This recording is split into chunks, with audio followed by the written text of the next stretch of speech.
Our monthly theme is speaking truth to circumstances. Just as a reminder, circumstances are not the truth. And our talk title this week is Got Me Hypnotized. Has anybody here ever had the opportunity to participate in being hypnotized? 8 or 9 people. That's a lot. Cool. Well, what if I told you we've all been hypnotized?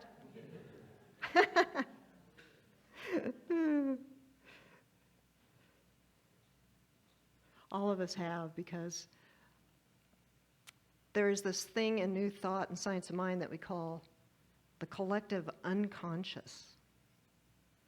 And way back in one of my very first practitioner classes, maybe it was with you, Mary, Rev. Terry Shea was teaching. And I had this light bulb moment when Rev. Terry Shea was saying, if we aren't actively treating for the things that we want, the default mode is the collective unconscious. That woke me up, because I looked out in the world and I'm like, I don't want to be living from that default mode, right? And so that's a reminder for us today that if we aren't actively treating for the things that we want to see in the world and for us to be, then we default to the collective unconscious. Because there's that law that's always in action. It's called the law of cause and effect, right? And so we can look out in the world right now and we can see the results of our collective unconscious. So right now, it's a really great time for us to wake up. And sometimes we think, our whole life is a journey of waking up. And it can be. It can take our whole lifetime. But what if we could just wake up sooner than that? That would be helpful, wouldn't it? So how do we wake up? Well, there's an author named Susie Casson, and in her book called Rise Up and Salute the Sun, she writes, we awaken by asking the right questions. We awaken when we see knowledge being spread that goes against our own personal experience. We awaken when we see popular opinion being wrong, but accepted as being right, and what is right being pushed as being wrong. And we awaken by turning on the light inside when everything outside is dark.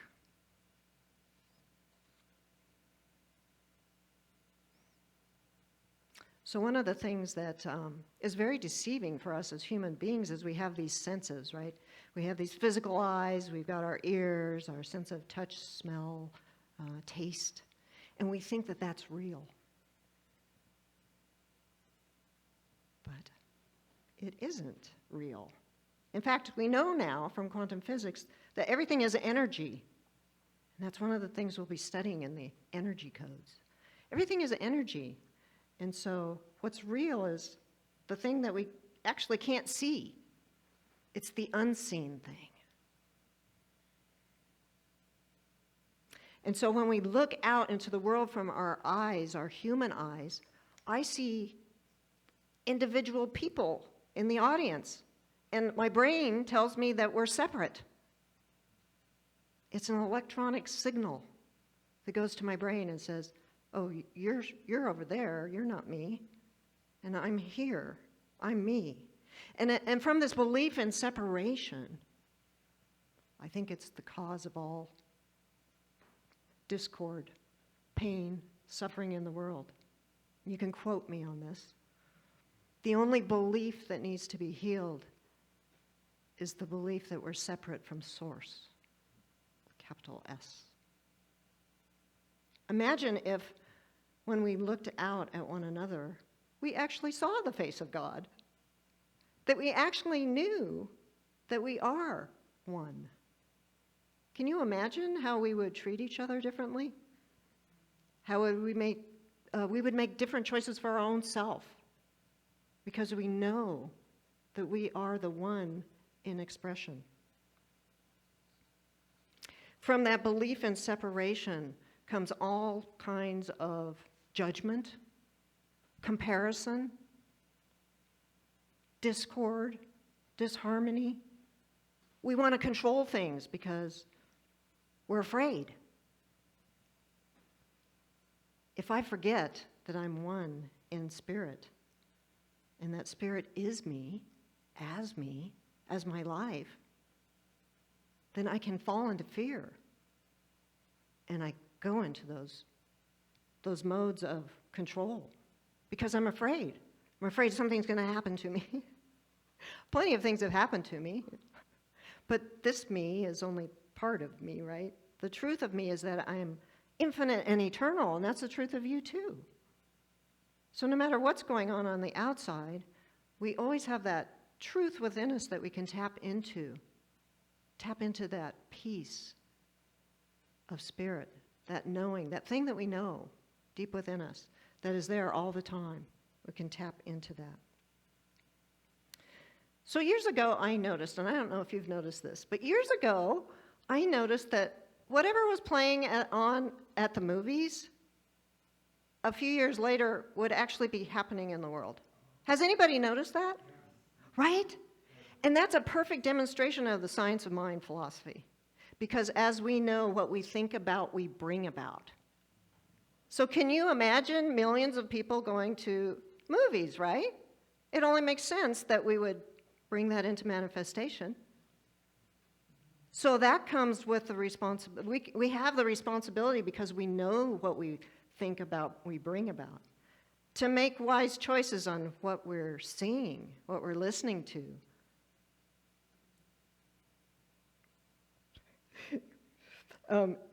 In the late 1900s, specifically in 1999, a movie came out. See if you can guess which one it is. Wait, I haven't given the hint yet. It's not Independence Day, okay? But, so in the movie it says that the whole world was celebrating because they had just birthed AI in the first part of the 21st century. Do you know what the movie is yet? Okay. Well, here we are in the first part of the 21st century, and we have birthed AI, right? This movie came out in 1999. I'll give you another hint. So in the movie, a computer programmer was sitting at his computer, and someone typed into his screen, "Wake up, Neo. The Matrix has you." And so I was thinking, gosh, that's a perfect movie for today's talk. So I rewatched it last night. And the Matrix was defined as a world pulled over your eyes to blind you from the truth and to keep our minds in prison. And I was thinking about Neo and how he just did not believe he was the one.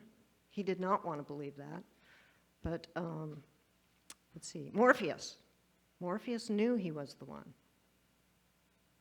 And remember that Morpheus took him to see the oracle? And the oracle said, "No, sorry, you're not the one."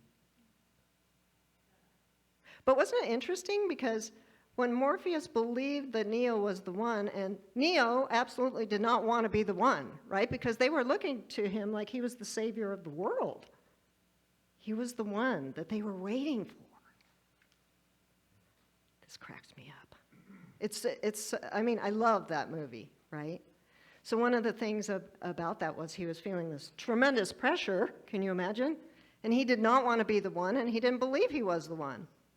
He was who he thought he was, Neo, a computer programmer, a hacker dude. And so the story goes on, right? And as he goes through these experiences, still not believing that he's the one, some things started happening in the movie to the other people, in the other characters in the movie, and they were like, wow, maybe he really is the one, even though the oracle said that he wasn't, right? Because the phone rang, and, that couldn't have happened if he wasn't the one. A few things happened in the movie, and they were questioning, maybe he really is the one. He still didn't believe he was the one. But he had this sense of strength within him that he tapped into. And he was, I think, on a journey of discovering his own power. And so even though he didn't believe he was the one, something was happening within him on his journey. He was kind of waking up, right? Like we are. We're waking up. Ernest Holmes said, "To practice the presence of God is to awaken within us the Christ consciousness." And there seems to be a lot of question about what does the Christ consciousness mean? And so, like some people say Jesus Christ as if Christ was his last name. But Jesus the Christ embodied Christ consciousness. Jesus, the man, knew who he was. He was the one. He was the one that knew that we are the one, that we're all the one. He knew it so fully, he embodied it. And he was the perfect master teacher, right? Somebody said, Jesus made me wear this shirt today. That was Linda. Give, love, be kind, and laugh lots. She had to change her shirt because Jesus told her to wear that shirt. And I love that, because I have a wonderful relationship with Jesus. And we don't get to hear about Jesus much in this philosophy, but Jesus was instrumental in this philosophy coming into being because Ernest Holmes studied about Jesus and all the great teachers. So what can we do to awaken? What can you do to awaken? What do you do? Well, one of the things we can do is to close our eyes and go within. I love to sometimes just close my eyes because then my eyes aren't deceiving me. They're not deceiving me with the thought of separation. And so when I close my eyes, I can go within. And it's more of a feeling sense. I tap into that feeling sense of oneness, that we are all one. Like I can feel the energy in this room, right? When I close my eyes, I feel a collective energy, and it feels like oneness. So that's one thing we can do. We can go within and practice meditation. Another thing is that we can listen, like Shara said in her prayer. We are listening, Spirit. We can listen from our hearts to our hearts. Everything we need to know and more is right here within us. And that's another way we can practice oneness and remembering who we are, that Christ consciousness. And in the movie, Morpheus said, you don't just believe, you have to know. You have to know who you are. And there was that point in the movie where the AI robot guy was just about to kill Neo. Or he did kill him. He actually killed him, right? Do you remember that? And Trinity, when he was dead in the chair, went up to him and said, Neo, you can't be dead because the oracle told me that I would fall in love with the one. So you are the one because I'm in love with you. And it was that love that brought him back to life. His heart started beating again, and he came back. But this time when he came back, it was like he was resurrected, right? The definition of resurrection by Ernest Holmes is something like, resurrection is the healing of the belief that we're separate from God, something like that. And so when he came back really strong and powerful and empowered. And Morpheus had told him something in the movie, like, no matter how strong those AI robots are, they can never beat you because you have that thing within you that is more powerful than a machine. And we all have that thing within us, right? It's the Spirit of God as us. It's always here. So I just want us to, can we just wake up today? Today! Years ago, I kept being awakened by I was sleeping, right? And the voice kept saying, Julia! And it was so loud it would wake me up. And this kept happening over and over. Julia! It was so loud in my head. And I would wake up and I would listen. I was like, yeah? What? What? I was waiting for the rest of the sentence. And at some point I realized, oh, I was being just called to wake up. Right? So I just want to remind us that we live in a philosophy and we're part of an organization that wants to create a world that works for all, every one of us. For we are one. And so ask yourselves, what can you do this week to participate in actively choosing and consciously choosing to create a world that works for all? How can you see the people in your life, especially the ones that really irritate you? Those are always the hardest ones, right? Whenever that happens for me, I go within and I realize that there's something within me that needs to be healed. Oh, joy. And then I can get to the point of thanking them for being my teacher. Are we willing to do that this week? Or maybe there isn't anybody that irritates you. One of the things I was noticing when I was rewatching the movie, and maybe they talked about this way back then, but Neo consists of 3 letters, O, an N, and an E. And also Neo means new.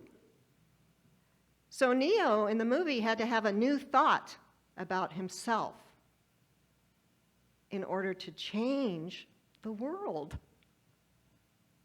And that's what we need to do too. Not just have a new thought, but know who we are. Embody who we are. Walk on the planet as God in form. This is the time to wake up. We've got to wake up. Let's wake up. So I want to just remind us that we all are Neo. We all are the one. And so that knowledge that we are the one comes with a great responsibility. And we can choose to say yes, to wake up. And I just invite us to do that. Let's wake up today. So it is. Thank you.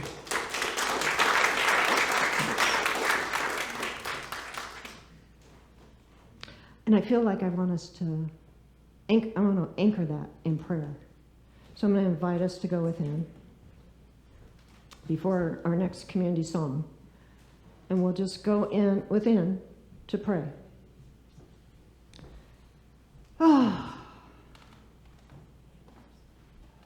And as I stand here holding on to this podium, I know that this podium is not real. But gratefully it's holding me up.